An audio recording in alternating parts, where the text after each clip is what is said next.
Buenos días, Mauricio.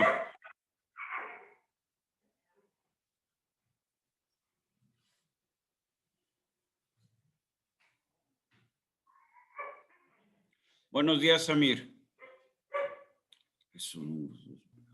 Buenos días, profesor. Ahorita iniciamos. Buenos días, profesor. Sí, gracias, profesor. Ándale, ahorita iniciamos.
Buenos días, Jafet.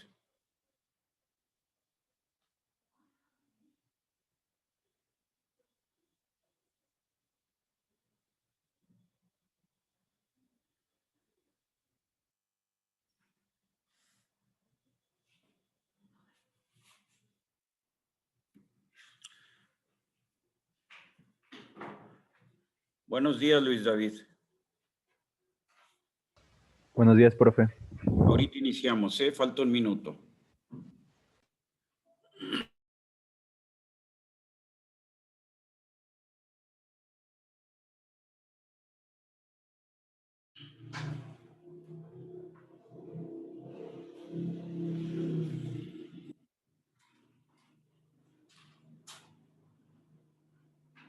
Buenos días, Brian. Buenos días, profesor. Ahorita iniciamos.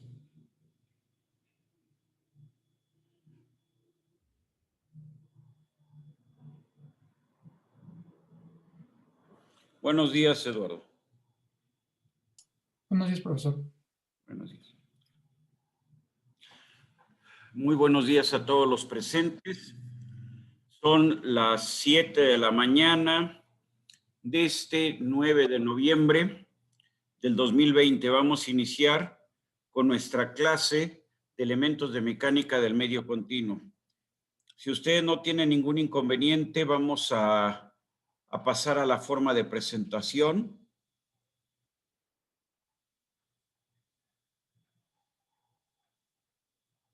Ahorita en un minuto, ahí está. Espero que todos ya tengan en su pantalla el formato de presentación. Ustedes me dicen. Sí, profesor. ¿Sí? Muy bien. Entonces, vamos a cambiar de tema. Iniciamos un nuevo tema el día de hoy. Un tema que va a ser mucho más corto que el anterior, de deformaciones. Y este tema viene siendo el complemento de lo que hemos estado trabajando, ¿sí? Ya hablamos de las deformaciones. Bueno, pues ahora vamos a hablar de los esfuerzos. Bueno, dentro de los esfuerzos, estos son los puntos que vamos a tratar. Para definir al esfuerzo, primero tenemos que hablar del vector de esfuerzo, ¿sí? O sea, a final de cuentas, ¿qué es lo que aplicamos al cuerpo? Fuerzas, ¿sí? Esas fuerzas, las fuerzas, ¿con qué las representamos o a través de qué elemento matemático usamos para describirlas? A través de un vector. Entonces, para hablar de los esfuerzos, lo primero que vamos a utilizar es un vector, de manera análoga a lo que se hace en el caso de las fuerzas, ¿sí? Y del vector vamos a pasar al concepto de tensor, o sea, una representación matricial. Vamos a usar un tensor de rango 2, ¿sí? Para representar los esfuerzos en un punto tal o en un punto cualquiera de nuestro cuerpo. Muy bien. El tensor que más utilizamos en este curso y en términos generales en la licenciatura es lo que se conoce como tensor de Cauchy. ¿Qué es el tensor de Cauchy? Es aquella representación de los esfuerzos considerando el área instantánea. ¿A qué me refiero con el área instantánea? Es el área deformada. O sea, el tensor de Cauchy es la imagen en este momento, vamos a decir, en un punto y en un tiempo de el estado de solicitaciones, ¿sí? En el cuerpo.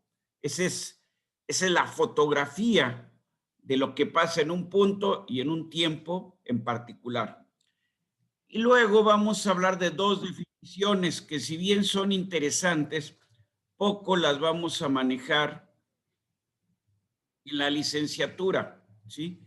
Lo que es la representación del estado de esfuerzos ingenieril. Nosotros como ingenieros normalmente, ¿qué consideramos? No la condición deformada, no la condición instantánea, sino consideramos el análisis con base en el área, en la sección transversal inicial de nuestro cuerpo. Entonces, eso le llamamos primer tensor de Piola-Kirchhoff o tensor de esfuerzos ingenieriles. Muy bien. Así como hay eso, así como hay un tensor ingenieril de esfuerzos o de esfuerzos ingenieriles, hay un segundo tensor que aparece luego en las representaciones, que también se va a considerar sobre el área deformada, pero que parte de una definición, o sea, es un concepto, más que es un descriptor, que más que representar algo en particular, pudiéramos llamarlo, es simplemente una referencia para hacer un análisis del estado de esfuerzos en el cuerpo. Afortunadamente, el tensor de Cauchy y el segundo tensor de Piola-Kirchhoff son simétricos. Entonces, todo lo que aprendimos para tensores simétricos se aplicará a estos dos. El primer tensor de esfuerzos de Piola-Kirchhoff no necesariamente es simétrico. Entonces, eso nos representa mayores complicaciones al momento de estarlo analizando. Muy bien. Entonces, primero hablamos del tensor de Cauchy y los dos tensores de Piola-Kirchhoff, que son las tres representaciones del estado de esfuerzos. Y luego vamos a pasar a hablar de las componentes esféricas. Toda representación del estado de esfuerzos se puede descomponer en una componente esférica. ¿Qué significa que sea esférica? Que es igual en todas direcciones. A esta componente esférica también le llamamos componente hidrostática, ¿sí? Y entonces todo tensor se descompone en una componente esférica y una componente desviadora. La componente desviadora, ¿qué considera? Voy a apagar.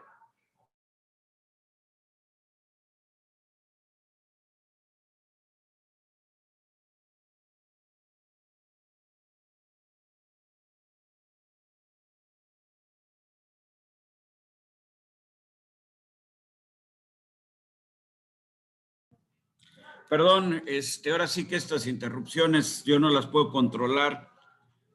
Ni modo, ya continuamos. Entonces, lo que les decía es, todo tensor de esfuerzos se puede descomponer en dos términos, en dos subtensores, podríamos llamarlos así. Un tensor que llamamos esférico, el cual también se conoce como componente hidrostática. A ver, ¿cuándo hablamos de que tenemos un estado hidrostático de esfuerzos? Me pregunto. Bueno, cuando sumergimos en un fluido un objeto. O sea, nosotros mismos estamos bajo un estado hidrostático de esfuerzos, ¿no? La atmósfera, ¿qué genera sobre nuestro cuerpo? Bueno, genera una condición en donde en cualquier dirección, vamos a decir en todas las direcciones, tenemos aplicada la misma carga, que es lo que nosotros llamamos presión. Entonces, el aire pues es un fluido, nosotros somos un cuerpo, bueno, podemos considerarnos así, y estamos sometidos a una condición hidrostática. Entonces, el punto es que todo estado de esfuerzos se va a descomponer en dos, una hidrostática y una desviadora. ¿Qué significa la componente desviadora? La componente desviadora lo que representa es un tensor en donde su componente hidrostática es nula, ¿sí? Entonces, nosotros tomamos un tensor, por ejemplo, el de Cauchy, que es simétrico, y lo descomponemos en una componente hidrostática o esférica, ¿sí? Y una desviadora. ¿Por qué se le llama esférica? Porque ustedes piensen en la representación matemática, o sea, ¿cómo pudiéramos llamarle? En el espacio, piensen en el espacio de los esfuerzos. ¿Sí? Un espacio de 6 dimensiones al ser simétrico. Entonces, en ese espacio de 6 dimensiones, si nosotros representamos una esfera, ¿eso qué significa? Que en cualquier dirección, sin importar la dirección que ustedes consideren, la componente siempre va a ser la misma, ¿sí? Entonces, por eso se habla de componente esférica, ¿sí? Entonces, la componente esférica queda, espero que ya haya quedado clara, y la desviadora, pues es un tensor que se caracteriza porque su componente esférica es igual a 0. O sea, su componente esférica es nula. Hablaremos de esfuerzos principales, que es un concepto que no debe ya de causarles mayor problema, ¿sí? Y de los principales asociados al desviador de esfuerzos. Y por último, vamos a hablar del círculo de Moore. Muy bien.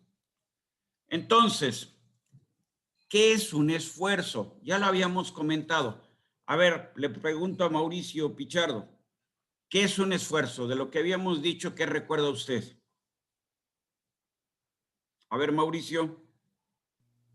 Pues recuerdo que era la presión aplicada sobre una determinada área. A ver, bueno. A ver, ¿quién le ayuda? A ver, Samir, ayúdale un poquito a Mauricio. ¿Qué está faltando ahí? Samir Sánchez, por favor. Sí, un segundo, profe, es que se A ver, corta mucho. ¿qué es un esfuerzo, Samir? Ah, Mauricio nos dice que es una fuerza entre una área. ¿Qué le falta a esa, vamos a decir, a esa definición? pues que son magnitudes físicas sobre un área. Bueno, le dio la vuelta. A ver, gracias, Samir. A ver, gracias a Mauricio y gracias a Samir. Vamos a proceder a esto. A ver, habíamos dicho, un esfuerzo es la respuesta del cuerpo a las solicitaciones aplicadas. Si nosotros tenemos un cuerpo, ¿qué aplicamos a un cuerpo? Fuerzas. Las fuerzas pueden ser de contacto, de superficie, ¿sí? O pueden ser de cuerpo. Fuerzas de cuerpo son las generadas por campos. El campo gravitacional genera una fuerza. ¿Cómo le llamamos a esa fuerza? Peso de los objetos, ¿no? Sí, le llamamos peso. Ahora, para hablar de esfuerzo, tenemos que estar al interior del cuerpo, ¿sí? Estamos dentro del cuerpo para que podamos hablar de esfuerzos. Entonces, el esfuerzo para poderlo caracterizar,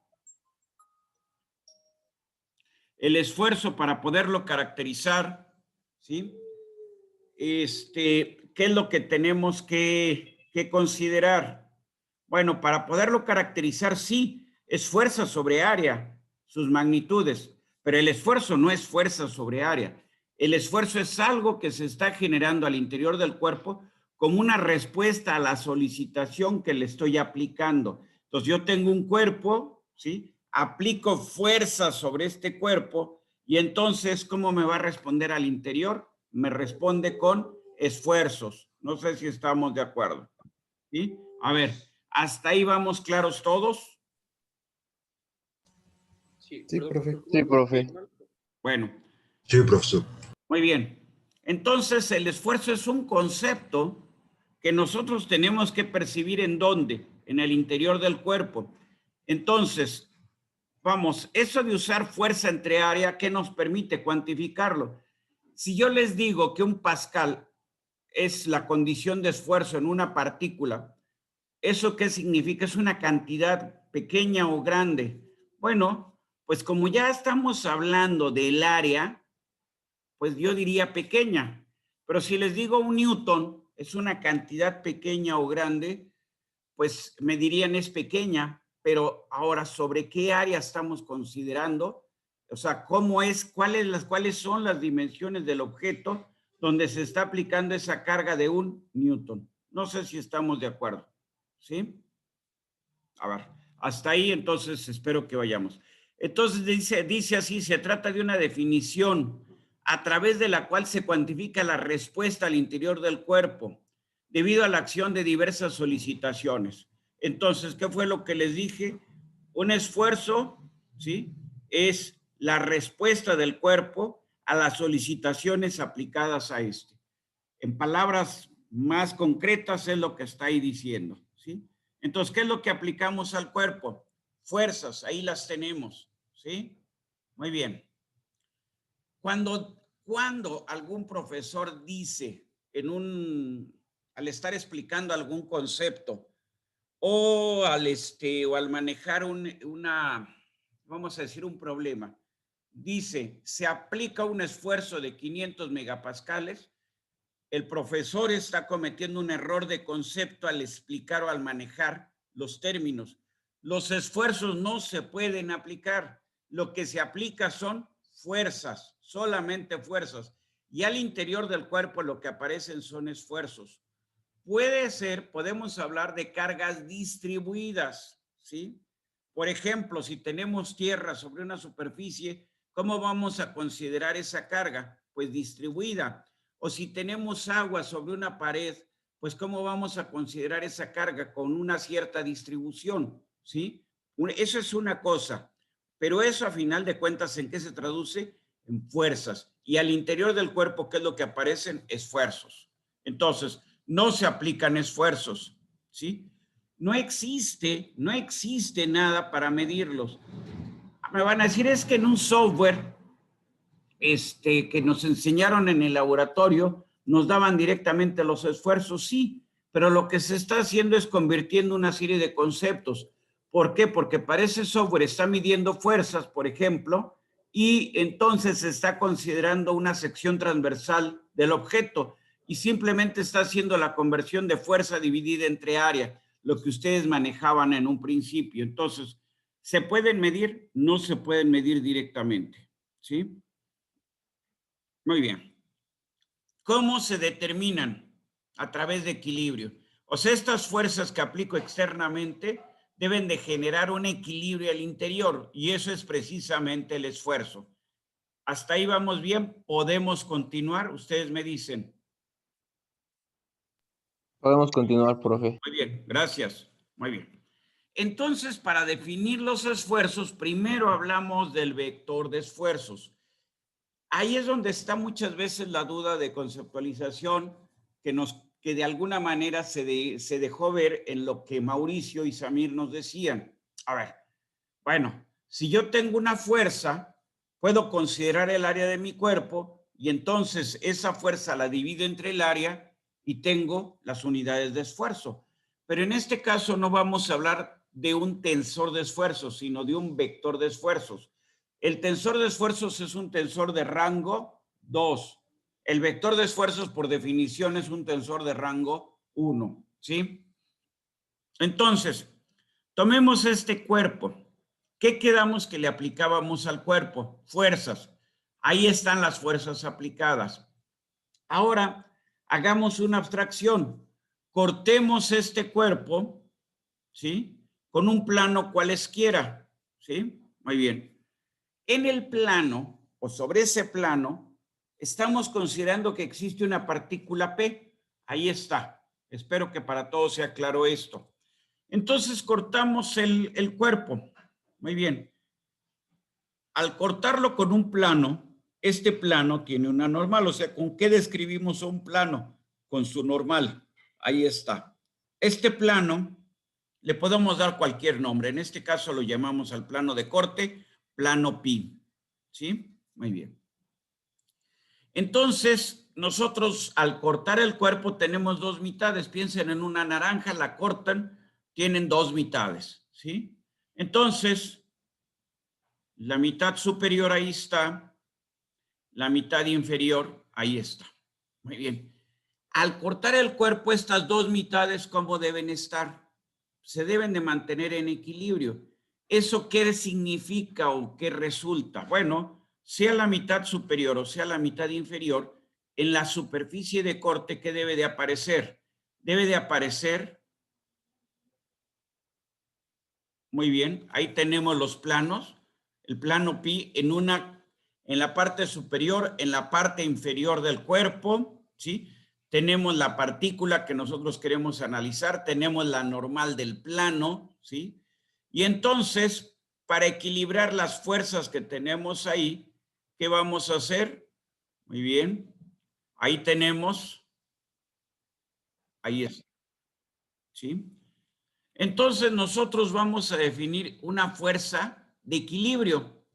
La pregunta que yo les haría, esa fuerza de equilibrio, ¿en dónde la van a colocar ustedes? Sin más, sin tener otro dato. O sea, para las fuerzas que nosotros estamos aplicando, a ver, déjenme ver, me voy para acá atrás, ahí. Entonces, nosotros tenemos la mitad superior, la mitad inferior, tenemos el plano. Vamos a analizar sobre la mitad inferior, es lo mismo, la que tomemos es lo mismo, debe de dar el mismo resultado. Muy bien. Muy bien. Entonces, ahí tenemos nuestra mitad inferior. ¿Estamos de acuerdo? Muy bien. Para equilibrar la que necesitamos una fuerza. Insisto, y le pregunto ahora a Eduardo Díaz, ¿en dónde va a colocar usted esa fuerza, Eduardo? ¿En el centro? A ver, nosotros, me regreso. Nosotros tenemos una mitad del cuerpo donde estamos analizando, ¿sí? Entonces, ¿en dónde colocamos la resultante? En el centro. En el centro, yo diría más, está bien en el centro, más correctamente en el centroide, ¿sí? ¿Sí? En el centro del área está bien, en el centroide del cuerpo, pudiéramos verlo así. Entonces ahí colocamos la fuerza resultante y le pregunto a Eduardo, ¿en realidad está ahí la fuerza? No, o sí, no. Eso nos genera equilibrio, estoy de acuerdo, estamos todos de acuerdo con Eduardo. En Sí. realidad la fuerza no está ahí. Esa es la que nos da el equilibrio, es un concepto de nuevo, pero no está ahí. ¿Dónde deberá estar o cómo deberemos de considerar esa fuerza? Está alrededor del cuerpo.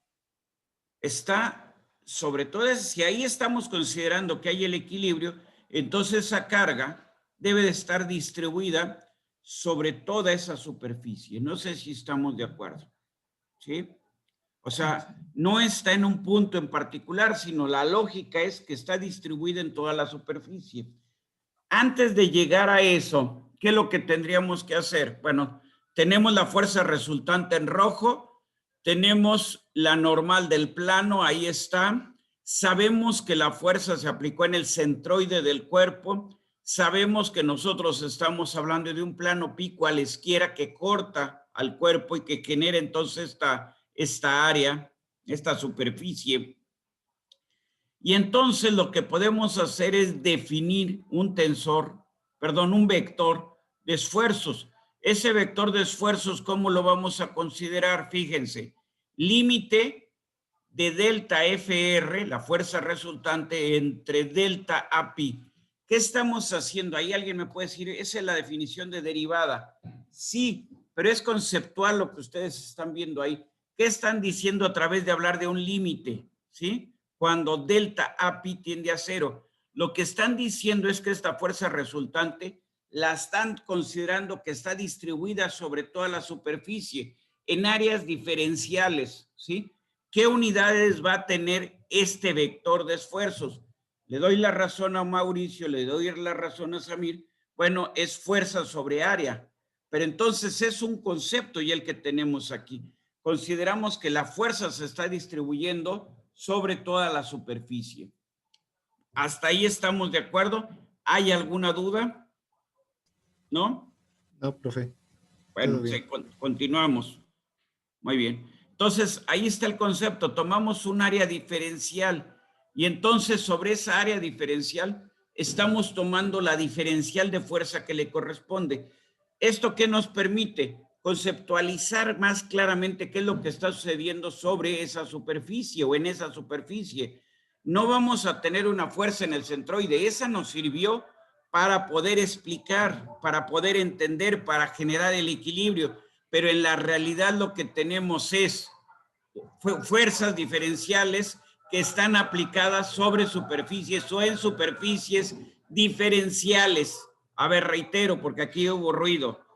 Entonces, lo que nosotros estamos diciendo es que en áreas diferenciales, en superficies diferenciales, vamos a tener diferenciales, aplicadas diferenciales de fuerza. Ese es el concepto que estamos manejando. O sea, estamos considerando que sobre toda la superficie se distribuye la fuerza. Ahí está. ¿Sí? Y entonces hablamos de un vector de esfuerzos. ¿Sí? Está distribuyéndose sobre la fuerza sobre todo el área. Muy bien. Muy bien. Ahora, antes de pasar a una siguiente diapositiva, yo tengo la fuerza resultante. Ya sé que considere la fuerza resultante o las diferenciales de fuerza resultante. Estas las puedo descomponer en dos términos. Un término que sea colineal a la normal del plano y otro término que esté sobre la superficie, o sea, que vaya tangente a la superficie. Entonces, nosotros tenemos la fuerza, tenemos el vector fuerza resultante y te podemos hablar del vector de esfuerzos, pero ese vector de esfuerzos lo descomponemos ¿en qué? En una componente normal y en otra componente que va, ¿cómo? Que va tangencial. No sé si estamos de acuerdo con eso. ¿Queda la idea? Eso ya lo habíamos definido al principio, ¿no, profe? ¿Mandé? Esta parte ya la había introducido al principio, ¿no? Sí, exactamente. Esto ya lo habíamos hablado con antelación, ¿sí? Cuando hablamos, esto ya lo habíamos estado hablando cuando, para poder entender lo que íbamos a estar manejando, les hablé de los esfuerzos, ¿sí? Entonces, la fuerza resultante se descompone en una normal y una tangencial. Ahí está, ¿no? Ahí la tenemos, ¿sí? Ahí la tenemos, ahí está, ¿sí? Entonces, a partir de este concepto podemos ya pasar, ¿sí? Hablar de un esfuerzo normal, que sería el límite cuando el delta de superficie en el área, en la superficie pi tiende a 0, entre la delta de fuerza de la componente normal y una componente cortante. Eso, como bien dice, me parece que fue Raúl, ¿verdad? Esto ya lo habíamos manejado, ya no es una novedad para nosotros. Entonces, siempre el esfuerzo tiene dos componentes, una componente normal y una segunda componente tangencial o de corte. Ahí están definidas, ¿sí?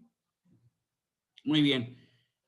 Para determinarlas realmente, mire, ni siquiera valdría la pena pues hacer más. Esto es claro lo que estamos haciendo una descomposición simplemente del vector que está en rojo en un vector que va normal y un vector que va tangente.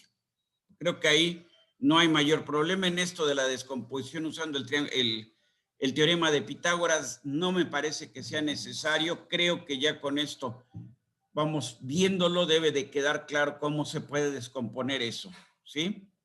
Muy bien. A final de cuentas, ¿qué decimos? El vector de esfuerzos, ¿sí? Pues debe de ser el cuadrado del esfuerzo normal más el cuadrado del esfuerzo cortante raíz cuadrada de esa suma, ¿no? O sea, todo esto que está ahí creo que no necesita mayor explicación. Todo lo de la aplicación del teorema de Pitágoras para lo que estamos ahorita viendo. Si alguien considera que se requiere una explicación, la doy, si no, con esto cambio, ¿sí? Muy bien.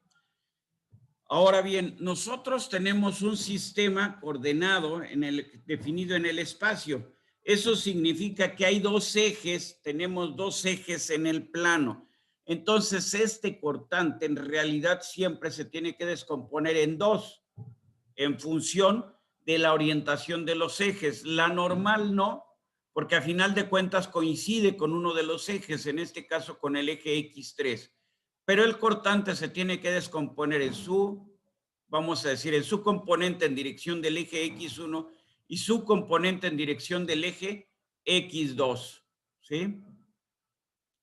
Ahí está en X2, ahí está en X1. Esto, como bien nos decía Raúl, ya lo habíamos manejado. Entonces, en sentido estricto, ya no se descompuso en dos términos. Se descompuso en tres términos porque estamos a final de cuentas en el espacio. Un cortante en dirección 1, un cortante en dirección 2 y el normal que va en dirección 3. Para la figura que tenemos.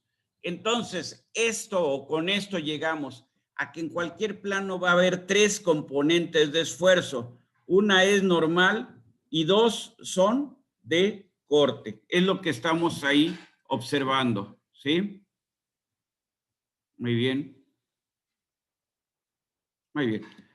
Entonces, creo que con eso más o menos ya va quedando, debería de quedar el concepto de vector de esfuerzos. Una vez que tenemos el vector, podemos pasar al tensor, ¿sí? Si queremos hablar del tensor, tomemos la partícula P. Pero para definir la partícula P, muy bien, vamos a definir tres planos. En realidad, para mí, más que tomar planos al azar, yo tomaría los planos que corresponden a las superficies del cubo de dimensiones diferenciales en que estamos definiendo, a través del cual estamos definiendo la partícula P. ¿Sí? Muy bien. Muy bien. Entonces, hacerlo con cualquier plano resulta bastante confuso. Entonces, lo que vamos a hacer es tomar tres planos mutuamente perpendiculares, ¿sí?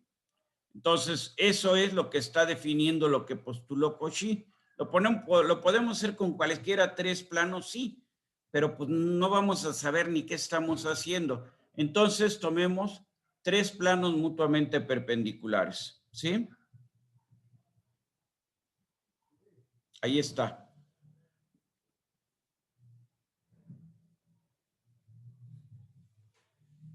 ¿Me permiten un segundo?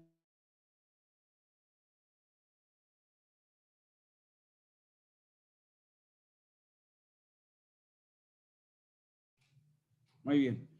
Perdón. Entonces, tenemos nosotros nuestro elemento diferencial, ahí ya lo amplificamos, lo ampliamos. Y entonces, ¿qué es lo que habíamos dicho nosotros?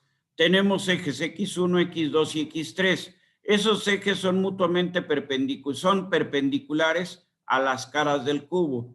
Entonces, ¿qué es lo que podemos hacer? Tomamos un plano, en este caso el plano cuya normal es X1, el plano en X2, el plano en X3, y sobre de estos consideramos los esfuerzos.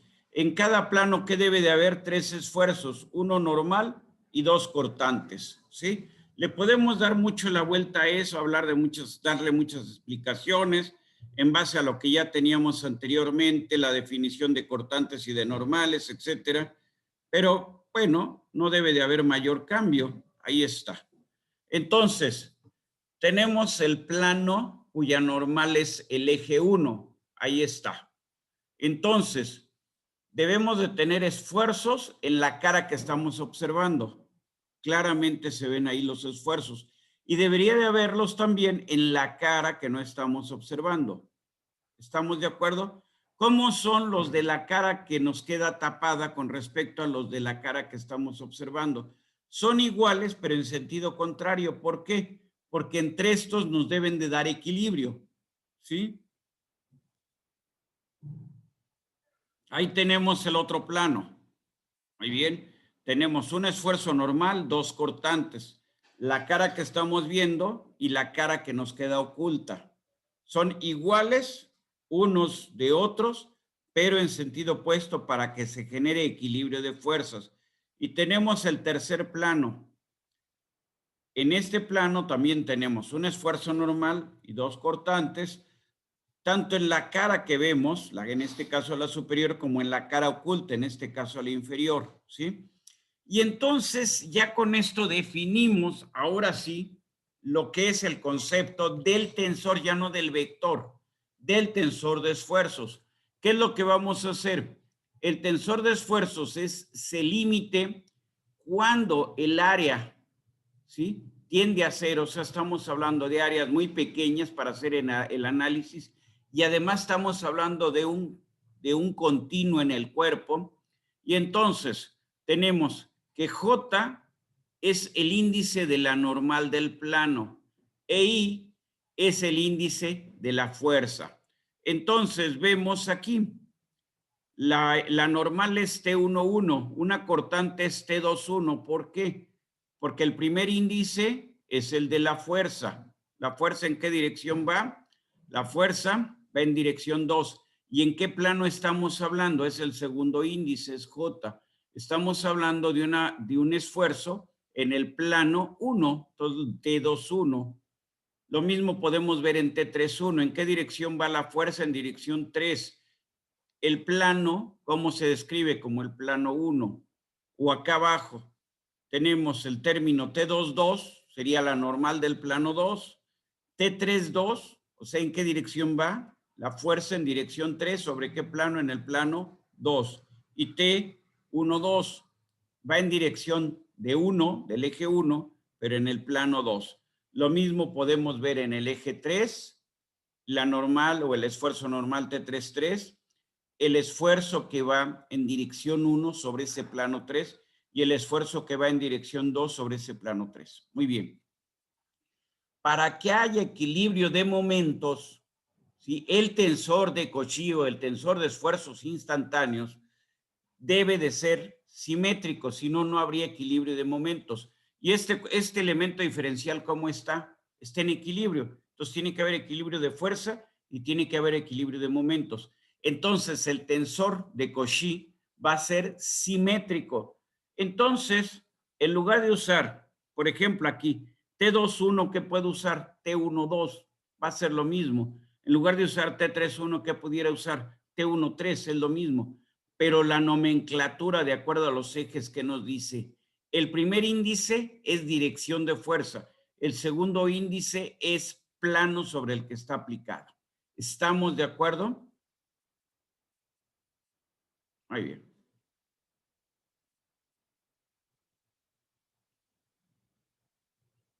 Muy bien.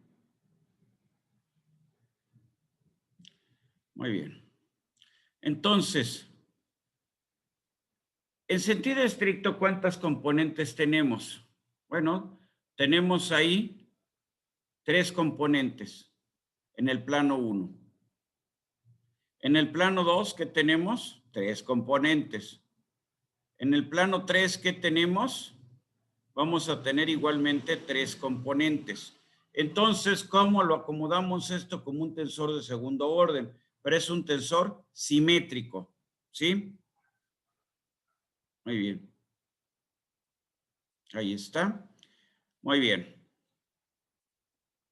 Muy bien. Ahí está. Eso es lo que usamos normalmente. Entonces, en sentido estricto, si lo vemos así, en la columna estarían los esfuerzos en el plano 1. En la columna, en la segunda columna, los esfuerzos en el plano 2. En la tercera columna, los esfuerzos en el plano 3, ¿sí? Pues, ¿cómo lo indicamos? Pues, así ponemos nuestro tensor, ¿sí? Muy bien, pero T12 y T21, ¿cómo son? Son iguales. Entonces, el orden, si lo ponemos como renglones o lo ponemos como columna, no hay ningún problema. Pero en sentido estricto, desde el punto de vista del plano, están agrupados como renglones este tensor. ¿Estamos de acuerdo? ¿Hay alguna duda? Muy bien. Ahí tenemos nuestro tensor de esfuerzos. Ese tensor de esfuerzos, ¿por qué se caracteriza? Por ser simétrico. Muy bien. Muy bien. Entonces, podríamos nosotros, ya sabemos que la primera componente es dirección de fuerza, la segunda componente es plano, pero si lo hiciéramos al revés no habría problema porque es simétrico, ¿sí? Entonces, podemos poner primero el plano, que es normalmente como se les expresa a ustedes. Cuando se presentan estas figuras, normalmente aquí se pone T11, T12 y T13. Se acomodan exactamente al revés. Eso es lo normal como lo vamos a ver, en donde el primer índice es el plano y el segundo índice es la dirección en la que va el componente, ¿sí? Que es exactamente lo inverso de lo que habíamos dicho antes, perdón, o sea, estamos nosotros colocándolos al revés de lo que habíamos dicho al principio. ¿Hay algún problema en eso? No, no hay ningún problema por ser simétrico, ¿sí? Muy bien. Entonces la pregunta, yo ya dije que es simétrico, ¿cómo garantizo que sea simétrico? Muy sencillo, tiene que haber equilibrio de momentos. Bueno, si nosotros queremos definir el vector de esfuerzos, ¿cómo lo definiríamos? TIJ por NJ. ¿N qué sería? N es la dirección del plano, ¿sí? Y entonces estaríamos obteniendo el vector de esfuerzos. Esta es la definición para describir el vector de esfuerzos en base al tensor de esfuerzos, ¿sí? Muy bien.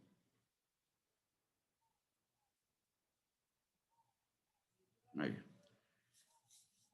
Perfecto. ¿Qué hemos hecho hasta el momento? Considerar el área instantánea, ¿sí? En ingeniería no consideramos el área instantánea, sino el área inicial. Afortunadamente en ingeniería, normalmente los problemas que tratamos son elásticos. Y cuando tenemos un problema elástico, esta condición es infinitesimal. Entonces, la descripción ingenieril y la descripción de Cauchy para motivos prácticos son iguales, ¿sí? Muy bien. Entonces, ¿cómo considera Cauchy como fuerza entre área instantánea? ¿Cómo consideramos ingenierilmente como fuerza el esfuerzo? Como fuerza entre el área inicial. Si tenemos, insisto, deformaciones infinitesimales, el área instantánea y el área inicial son prácticamente lo mismo. Entonces, estos dos esfuerzos se pueden conceptualizar como lo mismo. Muy bien. Entonces, realmente, ¿qué es lo que está sucediendo? Nosotros en ingeniería consideramos esta área inicial y esta área tiene una magnitud, se describe a través de dos cosas, de una magnitud y de su normal. Entonces tenemos una área con una cierta magnitud y con una normal. Al deformarse el cuerpo, muy bien, esta área cambia de orientación, ahí está. Entonces la normal cambia, ¿sí? Y también, ¿qué va a cambiar? Va a cambiar su magnitud. La magnitud del área naranja con la magnitud del área en azul son diferentes. Pero en este caso, ¿qué tenemos? Tenemos una deformación finita. Entonces, ahí sí hay diferencia del esfuerzo ingenieril con el esfuerzo real. Muy bien. ¿Alguna pregunta hasta ahí? Muy bien. A este tensor de esfuerzos reales le vamos a llamar primer tensor de Piola-Kirchhoff.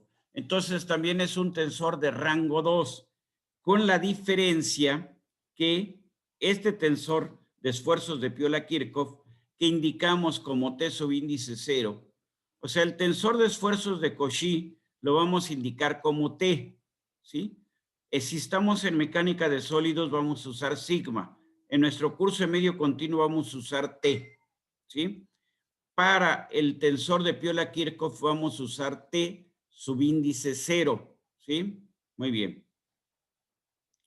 Entonces, nosotros partimos de esto, ¿no? Tenemos una diferencial de fuerza y la diferencial de fuerza que es el vector de esfuerzos por diferencial de área. Eso sale de la definición, ¿no? Muy bien. Entonces tenemos la diferencial de fuerza, va a ser el vector de esfuerzos que es el tensor por N. Entonces la diferencial de fuerza, refiriéndonos al tensor, es T por N por dA. Hasta ahí, espero que me vayan siguiendo. Muy bien. Si considero la condición inicial, pues voy a hablar de un tensor de esfuerzos, perdón, de un vector de esfuerzos referido a la condición inicial, o de un tensor, de un vector de esfuerzos de Piola-Kirchhoff. Entonces considero la condición inicial T0 y el área inicial de A0. Muy bien. Entonces, T0 es el vector de esfuerzos asociado al área considerando el área inicial. Muy bien. Entonces, T0, ¿qué va a ser? T0 minúscula es el tensor de Piola-Kirchhoff por la normal, ¿sí? ¿Por la normal de qué área? Del área inicial o el área no deformada o el área antes de la deformación, ¿sí? Muy bien. Entonces sustituimos esto en la definición de fuerza. Muy bien. Entonces fuerza va a ser T0, o sea, tensor de Piola-Kirchhoff, primer tensor de Piola-Kirchhoff, por la normal del área sin deformar N0, por la diferencial del área, o sea, la magnitud del área sin deformar. Y llegamos a esta definición. Muy bien. ¿Cómo deben de ser? Pues estamos hablando del mismo concepto de la diferencial de fuerza. Entonces, lo que tenemos en izquierda lo podemos igualar a lo que tenemos en derecha. Nada más que izquierda está considerando la normal del área instantánea, o sea, ya deformada, y la magnitud del área deformada. Lo que tenemos en derecha está considerando la normal del área inicial y la magnitud del área inicial. Entonces, necesitamos relacionar esos dos parámetros. Esa es una parte de la tarea anterior, de la tarea que que era para el viernes y que luego les cambiaron para el lunes, sí, para hoy a las 2 de la tarde. ¿Quién ya le entregó la tarea? ¿Alguien ya entregó la tarea? ¿Nadie? Sí, profe. Sí, profe. ¿Ya la entregó? Muy bien. Bueno, esta era una de las preguntas, la demostración de esta parte, ¿sí? Entonces, nosotros tenemos que N de A, o sea, a final de cuentas, el área deformada es igual a la magnitud del área inicial por el determinante de F.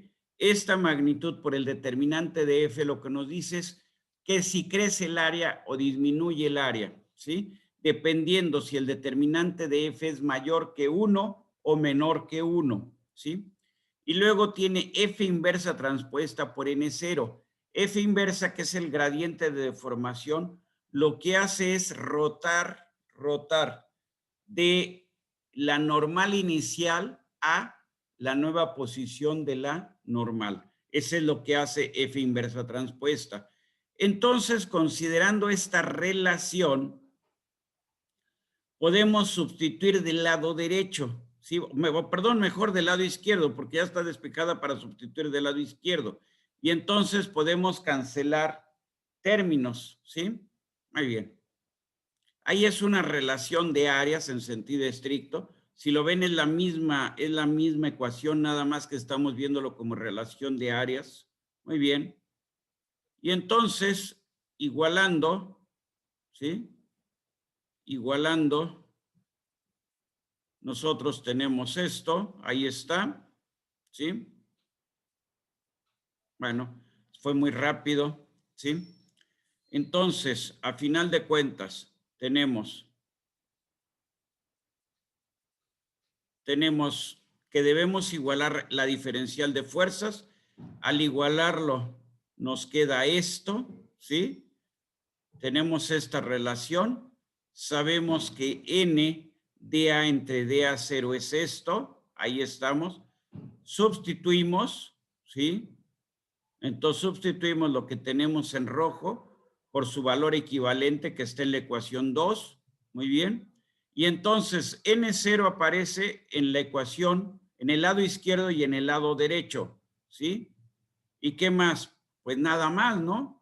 Y entonces nos queda que el tensor de esfuerzos de Cauchy multiplicado por el determinante de F, que es un escalar, y multiplicado por F inversa transpuesta, que es una matriz, va a ser igual a ¿quién? Va a ser igual a T0. A ver, ahí estamos, cancelamos eso y tenemos esto. El primer tensor de Piola-Kirchhoff se relaciona o es igual a ¿quién? Al determinante de F por T, ¿sí? Tenemos T y por F inversa transpuesta.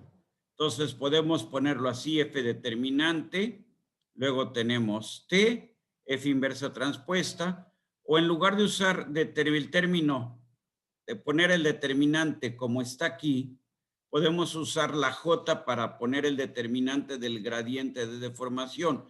Entonces nos queda T0 es igual a J por T por F inversa transpuesta. ¿Están ustedes de acuerdo? ¿Sí? ¿Alguna duda hasta ahí? A ver, dejo esa pantalla. ¿Hay alguna duda hasta ahí? ¿Qué estamos observando? La relación entre el primer tensor de Piola-Kirchhoff o el tensor de esfuerzos ingenieriles, ¿con quién? Con el tensor de esfuerzos instantáneos o tensor de Cauchy.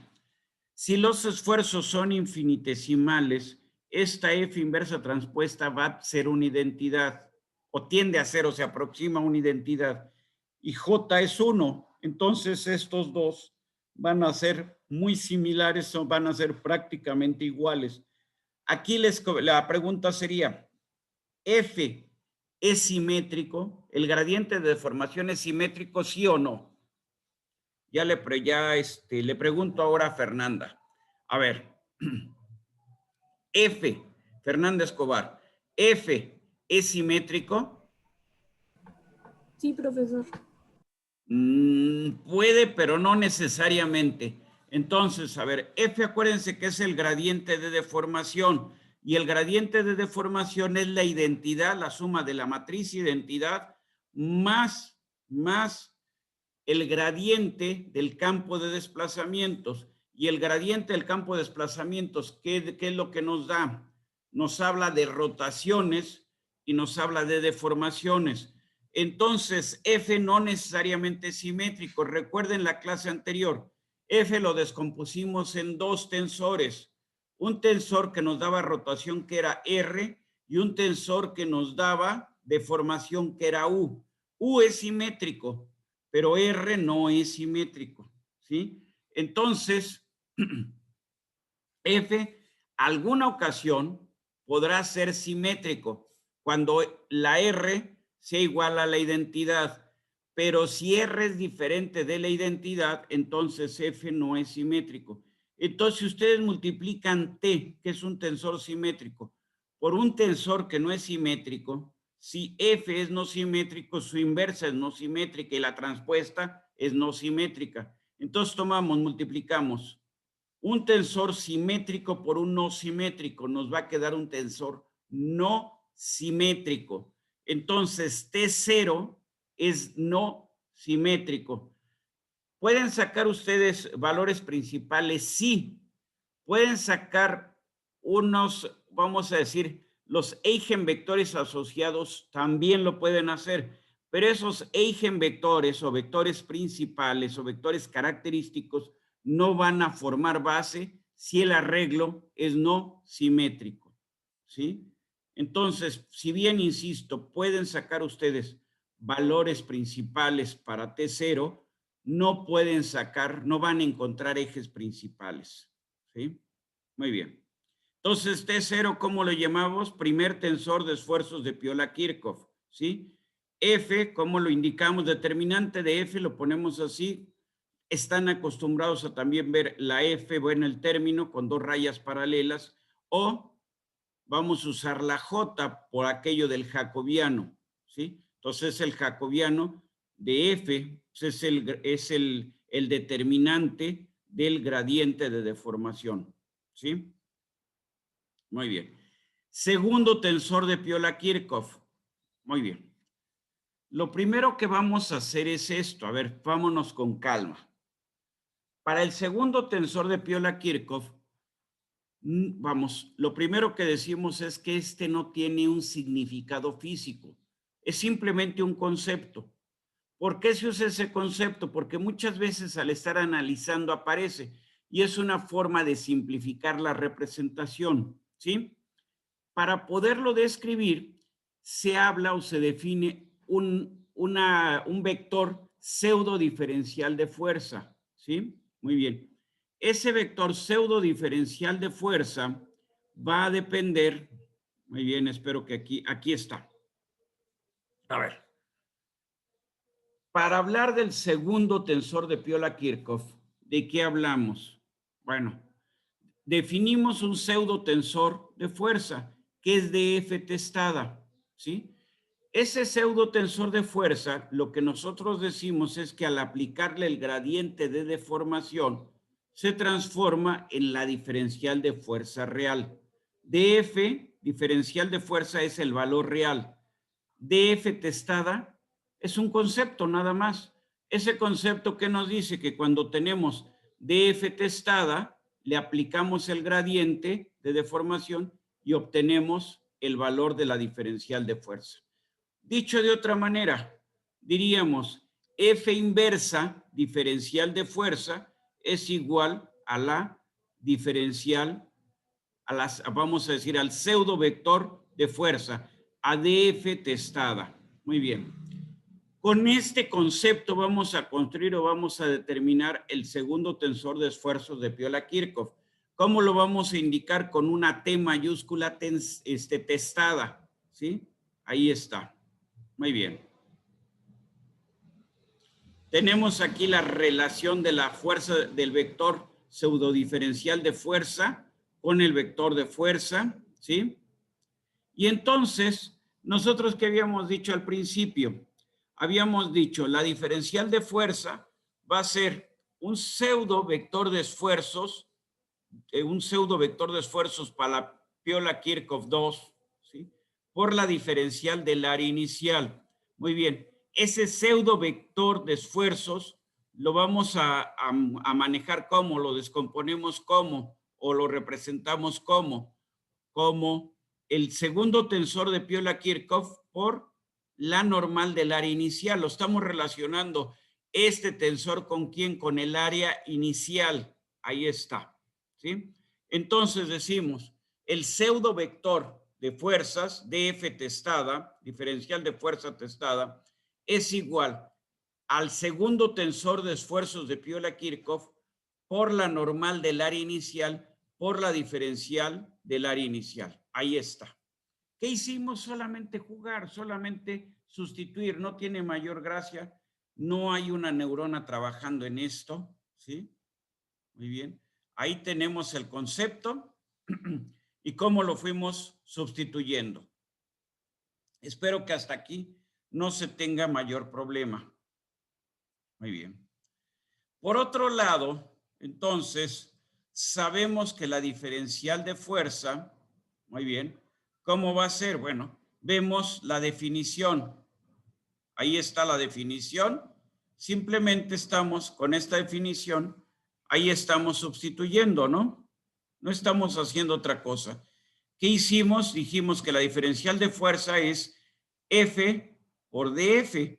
DF testada, que es T testada, o sea, segundo tensor de esfuerzos de Piola-Kirchhoff, por la normal del plano antes de la deformación, por la diferencial del área inicial. Entonces, con eso estamos sustituyendo, ahí está. Entonces, tenemos la diferencial de fuerza, pero la diferencial de fuerza ya la habíamos nosotros antes definido, ¿no?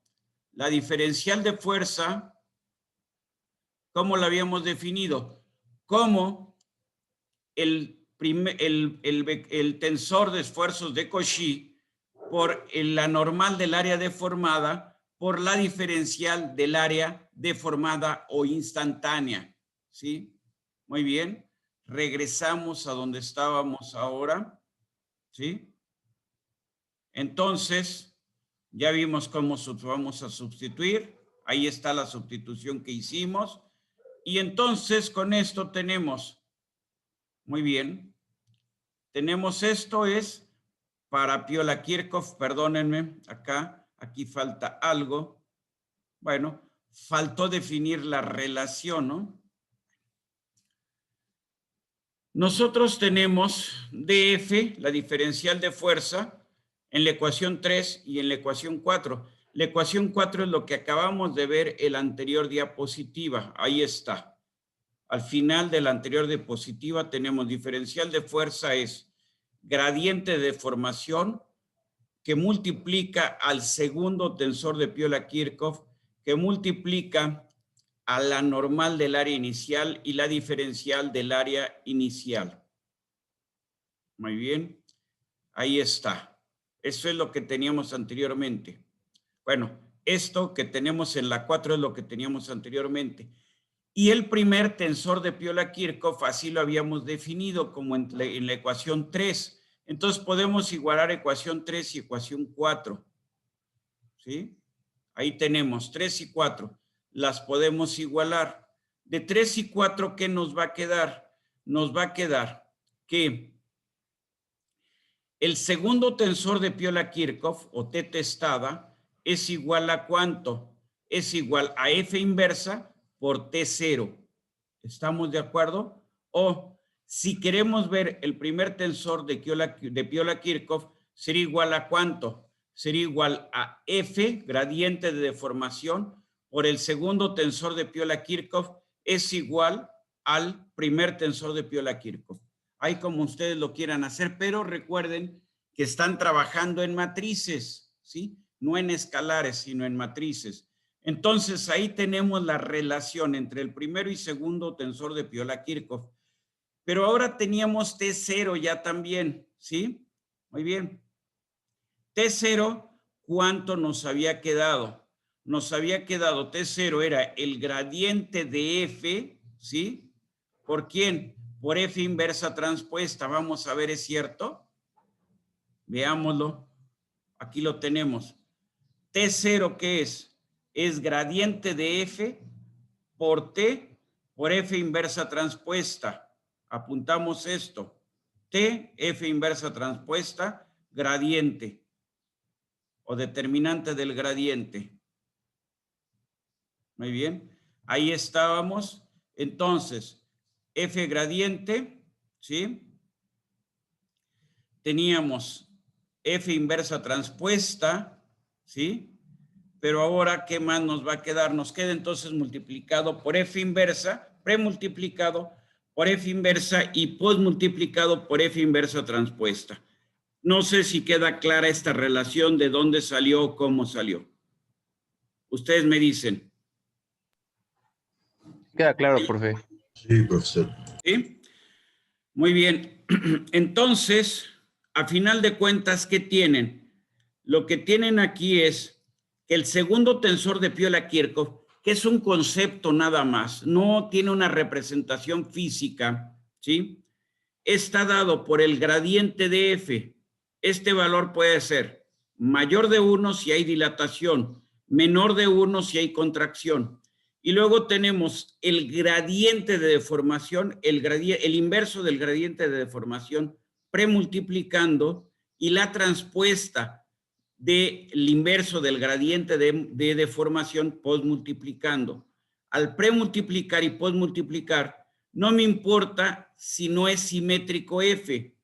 Lo que me va a hacer es multiplica a T que es simétrico, premultiplica y postmultiplica, entonces T testada o segundo tensor de esfuerzos de Piola-Kirchhoff va a ser un tensor simétrico, ¿sí? Al igual que T. Entonces, Cauchy es simétrico, segundo tensor de Piola-Kirchhoff es simétrico, primer tensor de Piola-Kirchhoff es no simétrico. Muy bien. Entonces, ahí tenemos T0, su definición, esto ya lo teníamos, era F determinante T, F inversa transpuesta. Entonces, lo único que hicimos fue sustituir este T0 aquí y nos queda lo que tenemos de relación entre el tensor de Cauchy y el segundo tensor de Piola-Kirchhoff. Muy bien. Damos 20 segundos para que respiren. ¿Sí? ¿Dudas hasta aquí? Son puras, básicamente es manejo de matrices, multiplicaciones de matrices y despejes. No tiene mayor problema esto. Muy bien. Esta pregunta yo ya la respondí. El tensor de esfuerzos de Cauchy es simétrico. Yo ya les dije, es simétrico. ¿Por qué es simétrico? Porque debe de haber equilibrio de ¿quién? Equilibrio de momentos, ¿sí? Y entonces, para garantizar eso, tomamos de nuevo nuestro elemento diferencial. Ahí está, ¿sí? Tal como lo habíamos visto, con las diferentes cargas, ¿sí? Muy bien. Pero para poder analizar,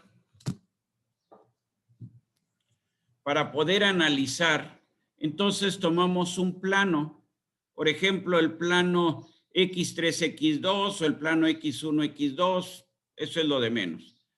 Tomamos el plano X1, X2, ¿sí? Muy bien. ¿Cuál sería el eje que sale, que emerge del pizarrón? ¿Sí? El eje que emerge del pizarrón es el eje 3. Entonces tenemos el eje X1, el eje X2, ¿sí? Y normal al pizarrón que tenemos, normal a la pizarra, normal a la pantalla que tenemos, el eje X3, ¿sí? Donde consideramos el origen en el centro del elemento diferencial. Ahí está. Muy bien. ¿Cuánto va a medir de longitud este elemento diferencial?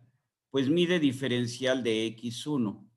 Del origen hasta el lado derecho del elemento diferencial es diferencial de X1 medios. Del origen hasta la superficie izquierda, pues también es diferencial de X1 medios. Muy bien. Ahí está. ¿Cuánto mide la otra arista? Diferencial de X2 por definición. ¿Cuánto mide del origen hasta el plano superior o hasta la línea superior? Pues diferencial de X2 medios. Muy bien. Ahí está. Muy bien. Tenemos entonces el plano, la cara X1, X2. Vamos a considerar que los esfuerzos son funciones y son funciones, tienen que ser funciones continuas porque las estamos refiriendo a un continuo. Y entonces tenemos en el origen, ¿cuánto va a valer el esfuerzo? Va a valer T11, ¿sí? Al desplazarme del origen una cierta distancia, el esfuerzo va a variar. Y entonces decimos que T11 en el lado derecho es T11 más parcial, la razón de cambio de T11 con respecto a X1, ¿sí? ¿Sí? Por un medio de diferencial de X1. Este segundo término, ¿qué representa? Representa cuánto ha cambiado la función en el intervalo que recorremos desde el origen hasta la superficie que está en la derecha. ¿Estamos de acuerdo? Muy bien, analizamos ahora X1 en el lado izquierdo. Muy bien. ¿Cuánto vale el esfuerzo en el origen T11? Al movernos hacia la izquierda nos movemos en dirección negativa, es la parte negativa del eje. Entonces, en la superficie izquierda, el esfuerzo va a ser T11 menos, ¿por qué? Porque nos estamos moviendo al lado negativo. Razón de cambio del esfuerzo T11 con respecto al eje que es X1 por el intervalo de movimiento que fue un medio de la diferencial de X1. Entonces, esto pues es un concepto de cálculo diferencial. Muy bien, tenemos T22. Muy bien, ahí está en café. Nos movimos del origen hasta la superficie o hasta la línea superior. Entonces tenemos T22 más la razón de cambio de T22 al desplazarnos por la cantidad de espacio que nos desplazamos, por el intervalo que nos desplazamos. Si vemos nosotros ahora abajo, en la superficie de abajo, en la línea de abajo, tenemos, como es una función continua y vamos en el lado negativo del eje, tenemos lo mismo, pero ahora con un signo ¿de qué tipo? Con un signo negativo, ¿sí? Muy bien. Estamos ahora con los momentos. Ahí está T21, T21. Muy bien, ¿por qué ponemos uno en una dirección y otro en otra dirección? Por cuestiones de equilibrio de fuerzas. Igual como pusimos los esfuerzos normales de un lado en una dirección, del otro lado en otra dirección. ¿Por qué? Porque tiene que haber equilibrio de fuerzas. Muy bien. Entonces, estos también los ponemos así, por equilibrio de fuerzas. Del lado derecho, ¿cuánto va a valer? Bueno, estamos del lado del crecimiento positivo del eje. Entonces, sumamos, tomamos la función y vemos cuánto creció en el intervalo. Del lado izquierdo, nos movemos en el sentido negativo del eje, entonces el signo es negativo. El segundo término tenemos T21 menos razón de cambio de T21 con respecto de X1 por el intervalo recorrido, que es un medio de la diferencial de X1. Muy bien, ahí estamos. Y ahora ponemos los otros esfuerzos de corte, ¿sí? T12. Entonces nos tenemos T12 menos parcial de T12 en X2 por el intervalo. ¿Por qué menos? Porque nos movemos en sentido negativo del eje. En el otro lado, ¿cómo va a estar el signo? Va a ser positivo, que nos movemos en el sentido positivo del eje X2. Entonces tenemos T12 más razón de cambio de 1,2 con respecto de X2 por el intervalo recorrido. Tiene que haber equilibrio de fuerzas y tiene que haber equilibrio de momentos. Entonces, si ustedes se fijan, el cortante 1,2 y el cortante 2,1 nos generan momentos en sentidos opuestos. T21 me genera un momento en sentido antihorario. T12 me genera un momento en sentido horario, o sea, quiere hacer que el cuerpo rote en sentido horario. ¿Está claro ese punto? A ver, Víctor, ¿está claro?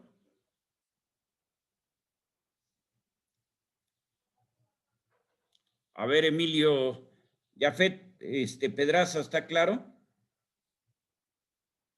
¿Ya se durmieron todos? ¿Sí está bien? Bueno, órale pues, continuamos. A mí no me ha quedado claro. A ver, todo ese rollo que está ahí, a ver, nosotros cuando pusimos la descripción de los esfuerzos, no consideramos las razones de cambio porque era complicarnos demasiado el análisis. Entonces pusimos simplemente el esfuerzo T11, T1, T31, T21, etcétera, ¿sí? A ver, lo que hacemos en este caso, en la figura de la derecha, es tomar en un plano y hacer sumatoria de fuerzas y de momentos. Entonces, en este caso, estamos tomando exactamente lo que sería el plano 1, 2, ¿sí? ¿Cuál es su normal del plano 1, 2? El eje X3. ¿Dónde definimos el origen? El origen lo habíamos definido en el vértice del cubo, pero yo lo puedo poner donde quiera. Entonces yo defino el origen a la mitad de esta sección transversal. Estoy viendo qué cara. La cara cuya normal es el eje X. La normal de esto es el eje X3, ¿sí? Muy bien. Entonces, veo lo que tengo, si nada más estoy sobre los ejes X1, X2. Estoy viendo una cara del cubo y veo nada más lo que ahí aparece en esa cara del cubo. Aparece el esfuerzo normal T11, aparece el esfuerzo normal T22. Muy bien. Y aparecen los que le generan equilibrio. Pero ahora, ¿qué estamos diciendo? Estamos considerando que los valores originales están en el origen. O sea, T11 y T22 valen eso, esas magnitudes en el origen. Pero T11 y T22 son funciones y van variando conforme nosotros nos movemos en los ejes, en dirección del eje 2, en dirección del eje 1. Cuando nos movemos en sentido positivo, tomamos la variación como tal, positiva. Cuando nos movemos en el sentido negativo, tomamos la variación de la función. ¿Con qué signo? Negativa. Eso es concepto, esa es definición, ¿sí? Entonces, ponemos los normales. Bueno, el que esté en café y este que esté en azul, ¿generan momento? No pueden generar momento. ¿Por qué? Porque pasan por ¿dónde? Pasan por el centroide. Si yo los extiendo, estos pasan por el centroide. ¿Por qué los puse? Porque tenía que considerar que hay equilibrio de fuerzas. Muy bien. Entonces, tanto esfuerzo 1, normal 1, como esfuerzo normal 2, no generan momento. Los puedo borrar en este, ya a partir de este momento los puedo eliminar. Pero ¿quiénes sí generan momento? T12 y T21. T12, ¿en qué dirección me da la rotación? Tanto en la parte de arriba como en la parte de abajo, ¿hacia dónde está girando? En sentido de las manecillas del reloj, en sentido horario, ¿sí? Muy bien. T21, ¿cómo lo puse? Bueno, lo puse en sentido contrario. ¿Para qué?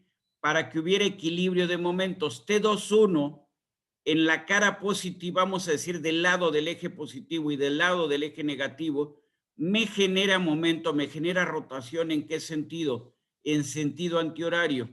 Entonces ahora lo que tengo que hacer es ver estos momentos, el momento generado por T12, el momento generado por T21, sumarlos e igualarlos a cero. ¿Por qué? Porque debe de haber equilibrio de momentos. ¿Quiénes me generan momentos? Solamente los esfuerzos cortantes. No sé si ahí está la duda, si ya con eso está la duda o queda Sí, todavía. ya me quedó claro. Gracias. Muy bien. Muy bien.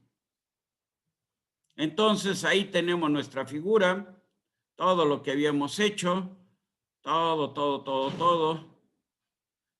Muy bien. Ya sabemos, ahí se ve pues, cómo van las otras caras, ¿sí? Muy bien.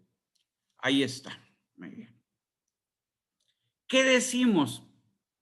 La sumatoria de momentos sobre el origen, ahí tenemos el origen, es el centro de ese elemento diferencial, ¿sí? Va a ser aquellos que me den momento en sentido antihorario, los voy a considerar positivos. ¿Quién me da momento en sentido antihorario? T21 y aquí está el otro componente de T21, ¿no? Esta flechita hacia abajo, esta flechita hacia arriba, me generan, son los cortantes y me generan un momento horario, con rotación horaria. Ahí los tenemos. ¿Sobre qué área están aplicados? Bueno, T21 está aplicado sobre un área que vale diferencial de X2, diferencial de X3, que sería, hay una figura en donde se ve, perdón, la había visto ahorita y ahorita ya no quiere aparecer. A ver si quiere aparecer. No. Ahí está. O sea, T21 está aplicado en un área que es diferencial de X2, diferencial de X3. Ahí está. Para que me dé momento es la fuerza por la distancia. ¿La distancia cuánto vale?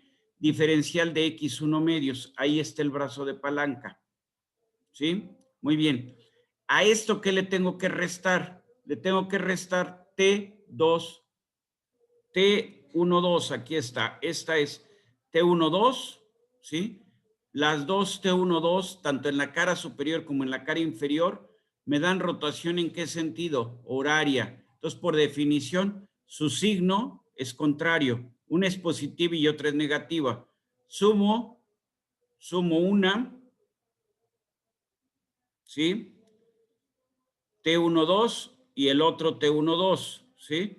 Uno es más y el otro lleva un signo menos.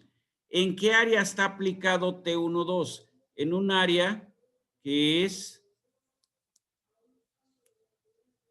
ahí está.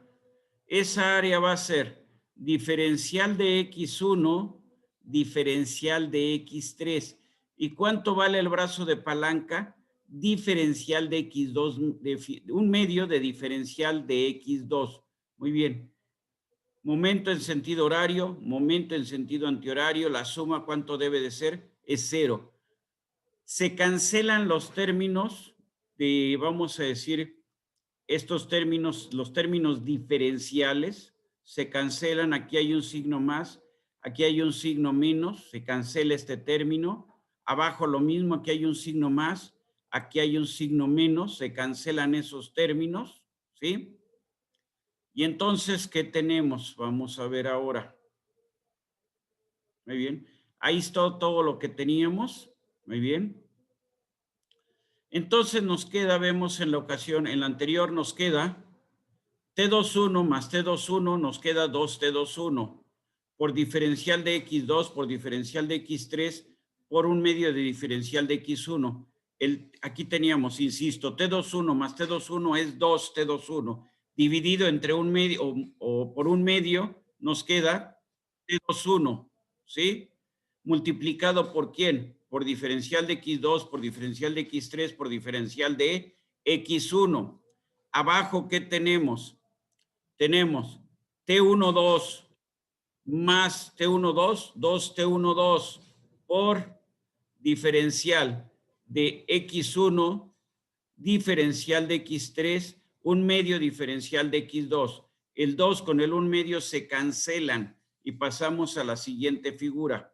Entonces, ¿sí?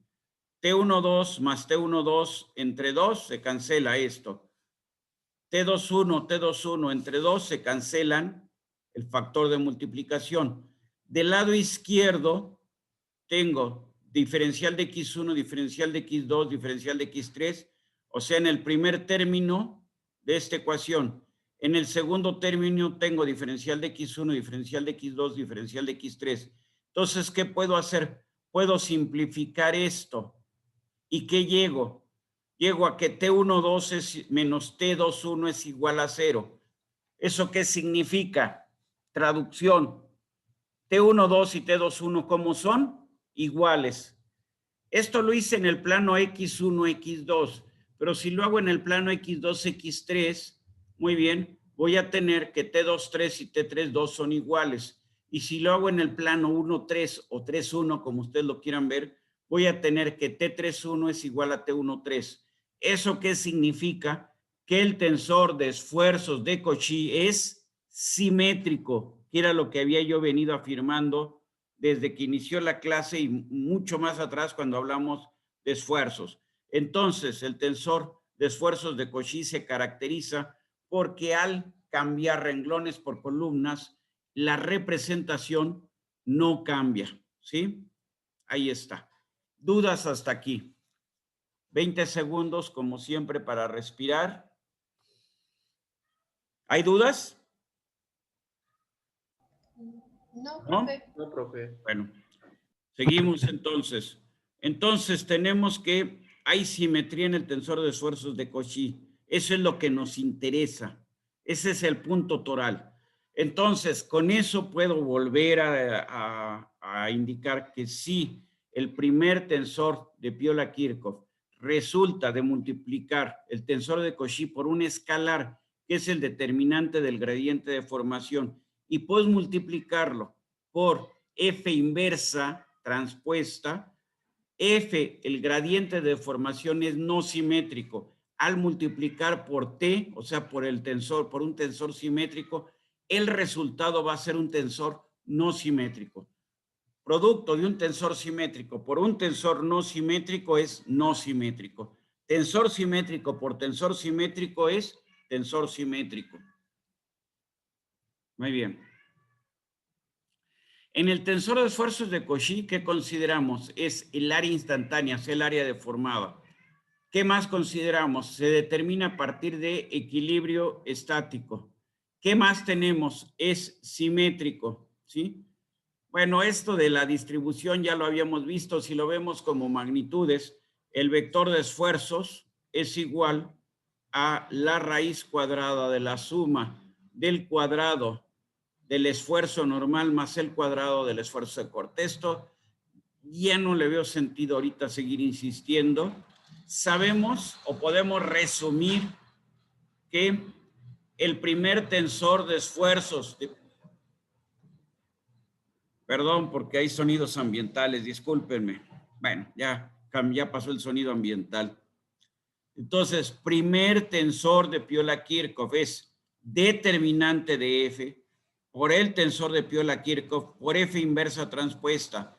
Al ser F no simétrica, T0 es no simétrico, ¿sí? T0, ¿qué considera? El área inicial. Por eso se habla de tensor ingenieril de esfuerzos. Muy bien. Este tensor normalmente es no simétrico. El segundo tensor de Piola-Kirchhoff, T testada, es el determinante de F por F inversa por T que es simétrico por F inversa transpuesta. Al multiplicarse por izquierda y por derecha por el mismo tensor, ¿sí? En un lado es el tensor y en el otro lado es la transpuesta del tensor. Entonces, al multiplicarse izquierda y derecha por F y su transpuesta o F inversa y su transpuesta, el tensor resultante va a ser simétrico, sin importar que F sea no simétrica. ¿Sí? Muy bien. Muy bien. Entonces, segundo tensor de Piola-Kirchhoff no tiene significado físico. Muy bien. Entonces, reitero, tenemos Cauchy, primer tensor de Piola-Kirchhoff, segundo tensor de Piola-Kirchhoff. Continuamos. Componentes hidrostática y desviadora del tensor de Cauchy. Muy bien. ¿Qué decimos? El tensor de Cauchy se va a descomponer en dos tensores. Un tensor hidrostático y un tensor simétrico. La pregunta es, en un tensor de segundo rango, ¿qué componente representa el término esférico o vamos a decir, el término hidrostático del tensor? ¿Qué componente? Entonces, aquí estamos haciendo una definición. ¿Cómo vamos a descomponer el de Cauchy en un hidrostático y en un tensor desviador? A partir de este momento, el tensor desviador de esfuerzos lo llamamos con una S mayúscula. Muy bien. T y J es simétrico. S y J va a ser simétrico. Y el hidrostático, pues por default no hay más que es un tensor diagonal, ¿sí? Simple, entonces tiene que ser simétrico, ¿sí? Muy bien. Muy bien. El concepto del cual partimos es que todo tensor se puede descomponer en una componente hidrostática y en una componente desviadora, ¿sí? Para hacer esto, lo que se tiene que hacer es algo muy simple. Bueno, la esférica, ¿qué es? La esférica es la traza dividida entre 3. Esa es la esférica. La traza de la matriz o del tensor dividido entre 3. Entonces, esa traza multiplicada por la identidad es la componente esférica. Es una definición, es un concepto muy sencillo y que nos representa entonces cuál sería, vamos a decir, el esfuerzo, en este caso esfuerzo, igualmente aplicado en todas direcciones para el elemento o para el cuerpo. Ahí tenemos. Entonces, la componente esférica ahí está. A11, A22 y A33 son iguales, ¿sí? Y simplemente son A+K, o sea, la traza del tensor original dividida entre 3. O dicho de otra manera, la traza es el primer invariante. Entonces, el primer invariante dividido entre 3, ¿no? Muy bien. Muy bien. ¿Qué representa la componente esférica? Ya lo dije hace un rato. Si nosotros sometemos un cuerpo a un fluido, ¿sí? ¿Cómo decimos que es el estado de solicitaciones cuando sumergimos algo en un fluido? Decimos que es hidrostático. Si nosotros tenemos un recipiente con agua y nosotros introducimos un elemento en este recipiente, ¿cómo va a ser su presión o cómo va a ser la carga? Pues va a ser una presión que es igual en todas direcciones. No sé si estamos de acuerdo. A eso le llamamos componente esférica. ¿Por qué? Porque sin importar la dirección, yo tengo mi sistema de ejes coordenados y sin importar la dirección, siempre las componentes, ¿cómo van a ser? Van a ser iguales. ¿Y cómo le llamamos esas componentes? Componentes hidrostáticas, ¿sí? El concepto creo que lo deben entender sin mayor problema, ¿sí? Muy bien. Entonces, si este elemento, que además pusimos esférico para que no haya ninguna duda, queremos saber cuánto vale la carga sobre de él, pues es una carga hidrostática y esa carga es igual a ¿cuánto? Es igual a la presión que está ejerciendo el fluido, ¿sí? Muy bien. ¿Y esa presión qué es? Es densidad, gravedad y altura de la columna de fluido, que es como nos enseñaron desde el, no sé, desde la secundaria o desde el bachillerato, ¿sí? Muy bien. ¿Cómo es esta carga? Es una carga de compresión. Le ponemos signo negativo, ¿sí? Ahí está. Y entonces la componente esférica, ¿cómo indicaríamos? Pues es la presión, ¿sí? Simplemente. Esa es la componente esférica o la componente hidrostática, ¿sí?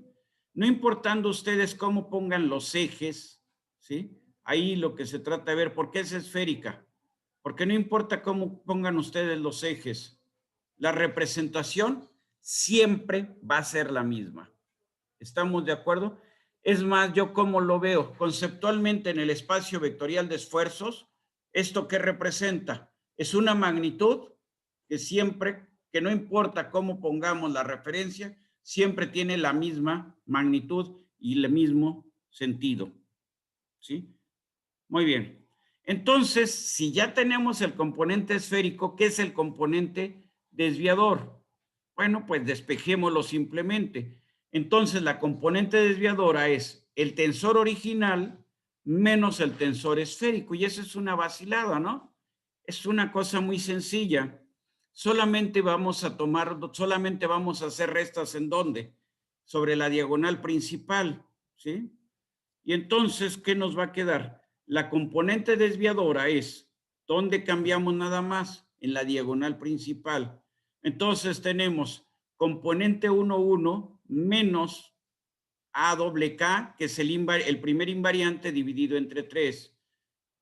En el segundo término, en el A22, en el segundo renglón, segunda columna, ¿qué vamos a tener? A22 menos A doble K dividido entre 3. Y en el tercer renglón, lo mismo, ¿sí?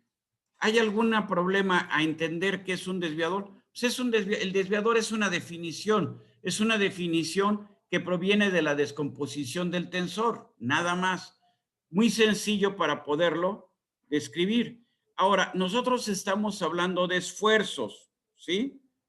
Bueno, este término que tenemos aquí lo podemos simplificar. Por ejemplo, el A11 va a ser A11 menos A1, A2, A3.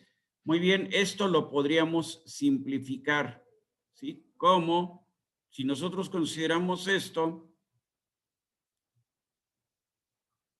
estamos hablando del tensor de esfuerzos, ¿sí?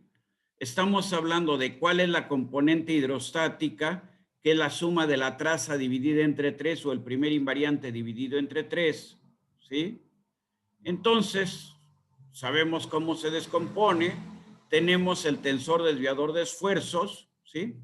¿Cómo nos va a quedar? Nos va a quedar TI menos TH por delta IJ, o sea, un esfuerzo, un valor de esfuerzo que es la componente hidrostática, que es el primer invariante entre 3, o T doble K entre 3 por la delta de Kronecker. Muy bien, lo podemos ver en notación general, lo podemos ver en, perdón, lo podemos ver en notación índice, lo podemos ver en notación general. Hasta ahí espero que no tengan ustedes ningún problema. Muy bien. ¿Alguna duda hasta aquí? ¿Seguros que no hay dudas? No hasta ahora, profe. Bueno, gracias. Muy bien. Muy bien. Entonces, ahí tenemos cómo podemos describir al hidrostático, cómo describimos al desviador, ¿sí? Representamos, bueno, tenemos ahí, antes de pasar a otro término, tenemos el desviador, ¿sí? ¿Cómo lo podríamos poner? Que eso no está aquí, no está en las pantallas. Me voy a pasar a la pizarra. Muy bien.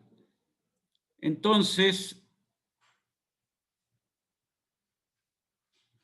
nosotros lo que estamos diciendo es esto. Voy a poner primero una matriz que represente el tensor de origen.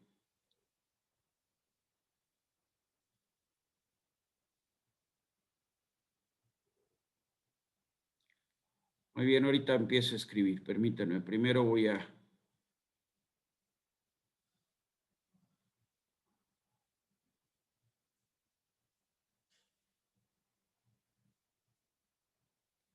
Muy bien. El primer tensor es un tensor muy sencillito, que es el tensor hidrostático, ¿no?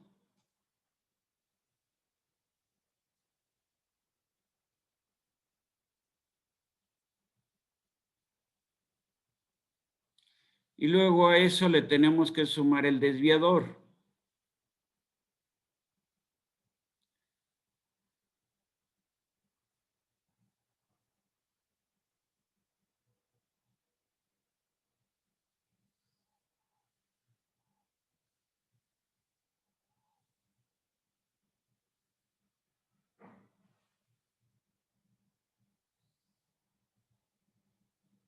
Muy bien.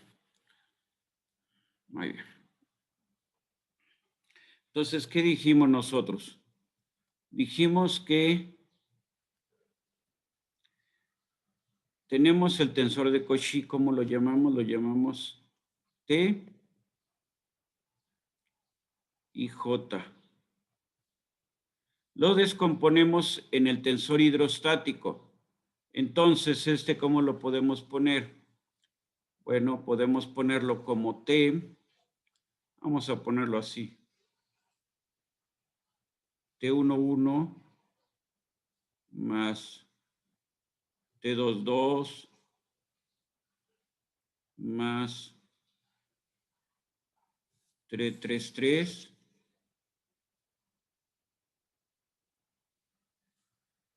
por delta IJ, ¿no? Más un tensor que le llamamos desviador, SIJ. Entonces, nuestro tensor original es T11, T12,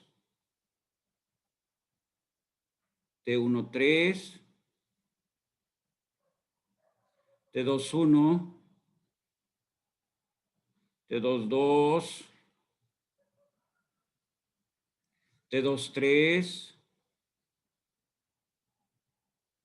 T31,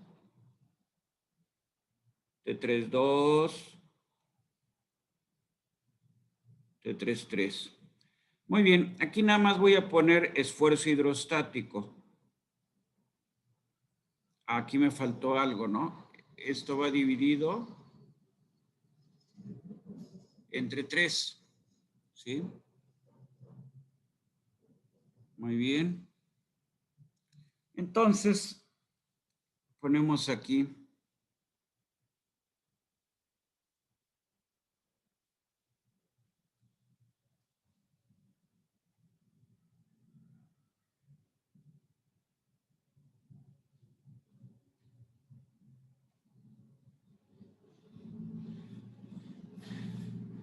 Muy bien. Y luego, ¿qué tenemos acá? Aquí me va a quedar así. Si no, ustedes en su casa ya lo hacen para ver que esto va a quedar así.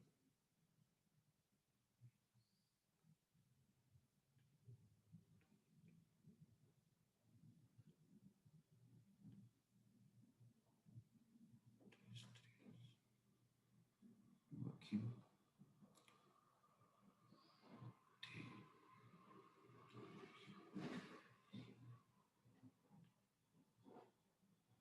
Con respecto al original, ¿dónde tenemos cambios? Aquí me faltó dividir.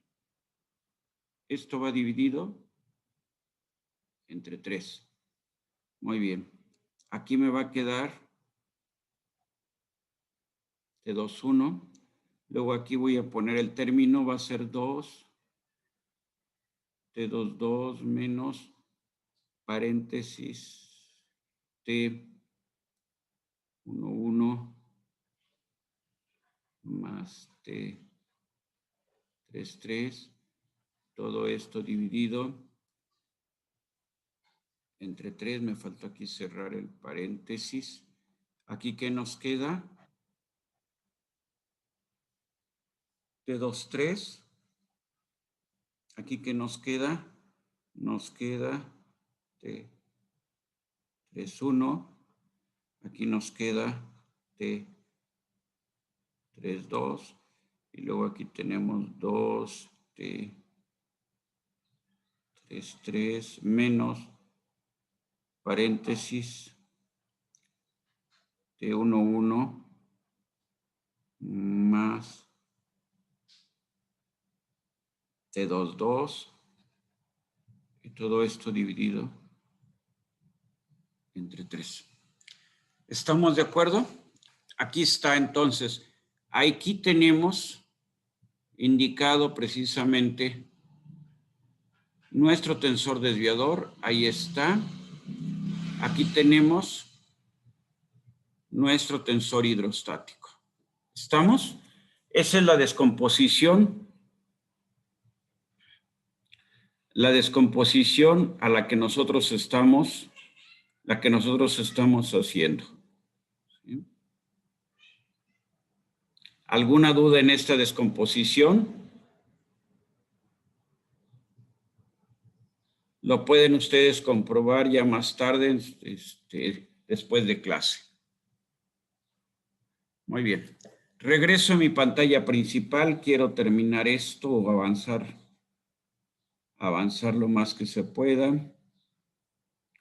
Nuestra pantalla principal es esta. Muy bien.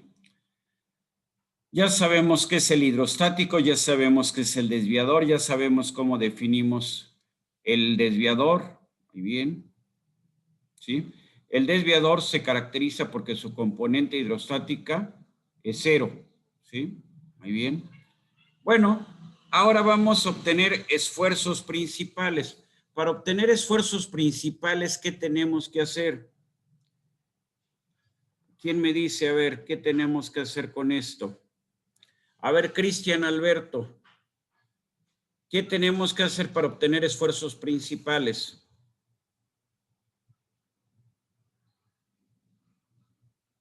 A ver, Cristian, ¿no me escucha? Sí, pero estoy pensando. No hay la idea. Muy bien, no se preocupe. A ver, ¿algún otro que me indique cómo está esto de los esfuerzos principales? ¿Cómo lo podemos hacer? Esto ya lo hemos venido trabajando. Hablamos de valores principales en las deformaciones. Entonces, para los esfuerzos, pues tenemos que hacer algo similar. ¿Qué era lo que habíamos hecho para obtener las deformaciones principales? Lo que nosotros habíamos hecho. La matriz menos lambda, ¿no? Así es. Y habíamos obtenido una matriz característica. A ver, conceptualmente, ¿qué es? A ver, lo que se trata aquí de ver es primero el concepto y luego ya ver la operación. Nosotros describimos bajo un sistema de ejes cualesquiera. ¿Cuáles son? Los que ustedes en este momento definieron. Y la representación nos queda general así. ¿Cómo es este tensor? Es el tensor de Cauchy, entonces simétrico. Entonces, este tensor o los esfuerzos que damos que se representan en un espacio vectorial hexadimensional, un espacio vectorial de 6 dimensiones, ¿sí? Muy bien. ¿Qué es lo que podemos hacer? Desarrollar la ecuación característica del sistema. La ecuación característica del sistema ya la conocemos, bien dijo su compañero ahorita, usábamos las lambdas, ¿sí? La habíamos nosotros definido así, lambda cúbica menos primer invariante por lambda cuadrada más segundo invariante por lambda menos tercer invariante igual a 0, ¿sí? Muy bien. Entonces, nosotros, si obtenemos las raíces de esta ecuación característica, ¿qué vamos a obtener? Los valores principales, los esfuerzos normales máximos, el conjunto, un conjunto de 3 esfuerzos normales que sean máximos y que cada uno de estos corresponde a un eje que entre ellos, entre estos ejes, son mutuamente perpendiculares. Al ser mutuamente perpendiculares, describen entonces un sistema coordenado, representan una base coordenada. Entonces, con T's o con lambdas, a final de cuentas es lo mismo.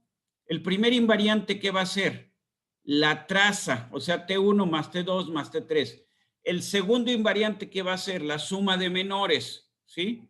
Entonces va a ser T1 por T2, T1 por T3, T2 por T3, menos T1 2 al cuadrado, T1 3 al cuadrado, T2 3 al cuadrado. Ese es el segundo invariante. El segundo invariante. Tercer invariante, el determinante de esto. Y ese determinante es T1 por T2 por T3 más 2 por T1 2 por T1 3 por T2 3 menos T1 1 por T2 3 al cuadrado menos T2 2 por T3 1 al cuadrado, ¿sí? El que sigue, menos T3 3 por T1 2 al cuadrado. Ese es el tercer invariante, lo que ustedes decían tal cual. Esto ya lo saben desde su curso de álgebra, cosa por el estilo. Entonces, lo que vamos a hacer ahora es, cambiamos de un sistema de ejes, nosotros teníamos un sistema de ejes y ahora giramos, ¿sí? Definimos un nuevo sistema de ejes. Al definir un nuevo sistema de ejes tenemos nuevos, vamos a decir, la descripción de la figura, la descripción del elemento diferencial cambia porque este elemento diferencial es colineal con los ejes del sistema. Y entonces ahora nada más vamos a tener esfuerzo normal 1, esfuerzo normal 2, esfuerzo normal 3. Muy bien. Entonces, esto que habíamos representado con 6 términos linealmente independientes, ahora lo simplificamos a representar con ¿cuántos? Con 3 términos linealmente independientes. Quedamos que para esta representación con T1, con T2 y con T3, los invariantes van a ser iguales. Entonces, T1 más T2 más T3 es igual a T1 1 más T2 2 más T3 3. T1 por T2, T1 por T3, T2 por T3 es igual al segundo invariante que antes habíamos calculado, a la suma de menores. Y luego, por último, T1 por T2 por T3 es igual al tercer invariante, al determinante, entonces, del sistema original. ¿Por qué definimos principales? Porque es más sencillo hacer la descripción con 3 valores mutuamente perpendiculares que con 6 términos linealmente independientes. ¿Está la idea o no está la idea? La razón de por qué pasamos a valores principales. Ustedes me dicen. Sí. ¿Sí? Muy bien. Muy bien, muy bien, muy bien, muy bien.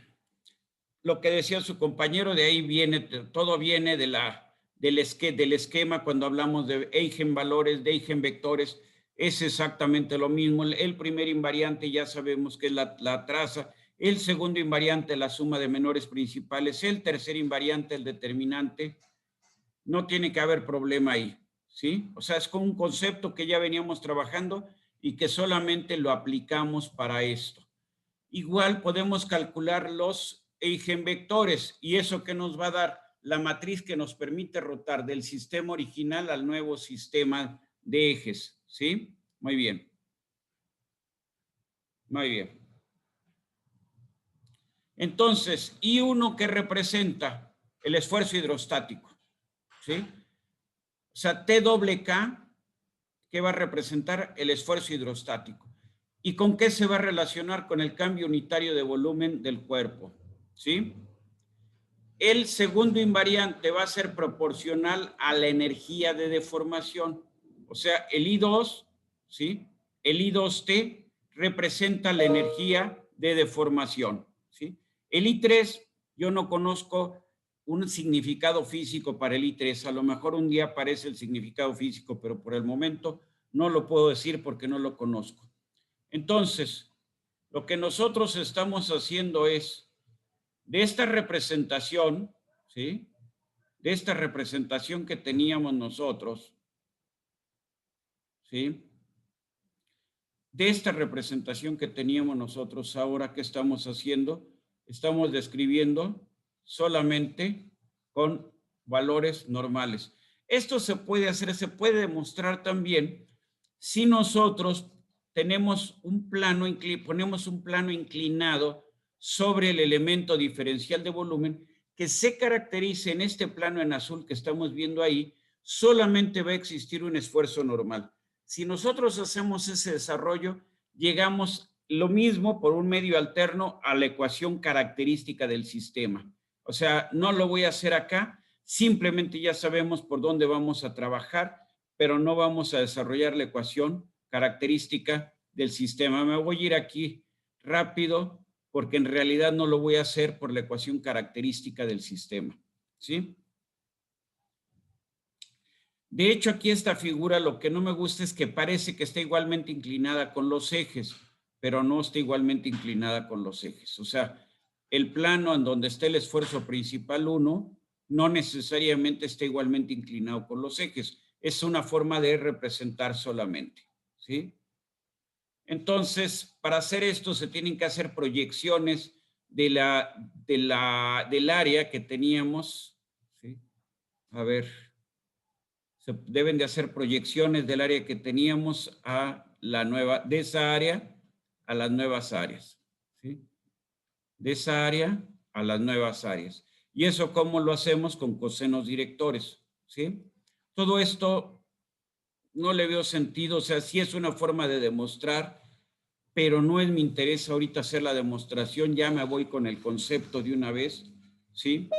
Se hace una sumatoria de fuerzas sobre los tres ejes, sobre X1, sobre X2, sobre X3, y llegamos a un sistema de ecuaciones que es exactamente igual al que habíamos nosotros desarrollado para determinar los valores principales. Es la misma definición de los eigenvalores y de eigenvectores. Insisto, me voy a ir aquí toda esta parte, me voy a ir rápido, ¿sí? Voy a llegar solamente a la ecuación. Esto, si quieren, luego lo ven ya con detalle acá en la presentación. Lo que les decía, hacemos sumatoria de fuerzas en los tres ejes, ¿sí? Generamos entonces un sistema de tres ecuaciones. Ahí están las tres ecuaciones. Si ustedes checan, este sistema de ecuaciones es similar al que se desarrollaba en la definición de eigenvalor y de eigenvector, ¿sí? Entonces, la solución de este sistema nos lo da que el determinante de esta matriz, y esa es precisamente la ecuación característica que teníamos anteriormente. Muy bien. Hasta ahí, ¿qué dudas, qué aclaraciones, qué preguntas tienen ustedes? Insisto, esto si lo quieren hacer ustedes en casa, pero al llegar a esta ecuación es la misma ecuación que utilizamos en eigenvalores y en eigenvectores. Entonces, debe de tener la misma solución, la misma formato de solución. Entonces, ¿qué formato de solución tenemos? Que el determinante de esta matriz sea igual a 0. Y eso nos da una ecuación cúbica que es la ecuación característica. Muy bien, lo dejamos aquí. ¿Alguna pregunta? ¿No? Voy a subir esta presentación el día de hoy por la tarde para que se puedan guiar, para que ya más o menos vayan viendo más a detalle todo lo que vimos el día de hoy. Si no hay ninguna pregunta, lo dejamos aquí y nos vemos entonces el... Profesor. Dígame usted, Raúl. Sí, vamos a plantear rápido las dudas que tenemos de la tarea. Me hubieran detenido antes los 10 minutos que tengan, los 10 minutos que tenemos, con todo gusto, ¿cómo no? Ok, ¿le puedo presentar rápidamente? Claro que sí. ¿Me podría ceder el ¿Qué control? pregunta? Bueno, yo tengo dudas respecto al ejercicio 2. Lo que hice fue obtener mi matriz de deformación, y una vez que obtuve mi matriz de deformación, fue obtener mi matriz de deformaciones principales. Obtuve los eigenvectores a partir de software. Entonces, nos había dicho usted en la clase que cuando hiciéramos uso de software o de calculadora, tuviéramos cuidado porque nos daba la matriz transpuesta. Pero, así es, normalmente se las da transpuesta, sí. Sí, pero bueno, tengo una duda. Me salieron ahí unos valores de 0.24 y no me acuerdo qué otro, y menos 4.26. Pero estaba viendo un ejemplo en el que resolvimos, en el que uno de los valores principales ya estaba dado por la matriz, en el que hicimos el producto de N1 por N2 para obtener N3. Así es, sí. O Entonces, sea que al final de cuentas, el tercer vector tiene que ser, se puede obtener con el producto cruz de los dos primeros vectores, ¿sí? Bien, pero, o sea, tenía dudas si... A ver, si usted tiene un 4 ahí, a ver, lo que pasa es que vamos a decir, las calculadoras o las computadoras no necesariamente están programadas para que le den un vector unitario. Entonces, usted tiene punto 2 y luego tiene un 4. Eso lo tiene que transformar en un vector unitario. Porque si aparece un término mayor que 1, o si simplemente la suma de los cuadrados de los tres términos da mayor que 1, entonces no es unitario, entonces lo tenemos que transformar en un unitario, ¿sí? Ah, ok. Eso sería la primera cuestión. Bien, profe. Sí, a ver, no sé, es que estaba yo buscando cuál era ese, pero creo que la tarea que estoy poniendo aquí es la de esfuerzos, no es la de deformaciones, entonces por eso no encuentro el... Es el 2 de la de deformación. De la de deformaciones, sí, pero estas son de esfuerzos. A ver, déjeme ver si la tengo aquí en la... Voy a cambiar de función. A ver. A ver, me voy a salir tantito ahorita. Sí, es que no la tengo a la mano. Déjeme ver esta. A ver esta. A ver, ya me salí hasta de la pantalla. No, es que tengo nada más, desafortunadamente tengo nada más la de esfuerzos. No se me pasó y no puse la de esfuerzos, no la de deformaciones. Pero bueno, entonces cuidado ahí con los eigenvectores. Sí, tienen que ser unitarios. ¿Sí? Vale, profe. Entendido. ¿Alguna otra? Aunque no tenga aquí yo la tarea, si quiere me paso a pizarra mejor. Bueno, no, de hecho solo era mi duda, respecto a eso, porque sí, justo lo que acaba de decir, tenía dudas si tenían que ser unitarios o podía utilizarlos así. Tienen que ser unitarios, pero a final de cuentas, usted con la forma que se los haya dado la calculadora o la computadora, pues simplemente saca la magnitud de ese y divide lo que tenía entre la magnitud y ya lo tiene unitario, ¿sí? Bien. Sí, no tiene problema para eso, ¿sí? Vale, profesor. Órale, pues. Bueno, ¿algo más que ustedes tengan por ahí? Pasen bonito, que tengan una bonita semana, una excelente semana, muy productiva. Cuídense mucho y nos vemos el miércoles. Hasta luego. Gracias, profesor. Hasta luego. Hasta luego. Bye.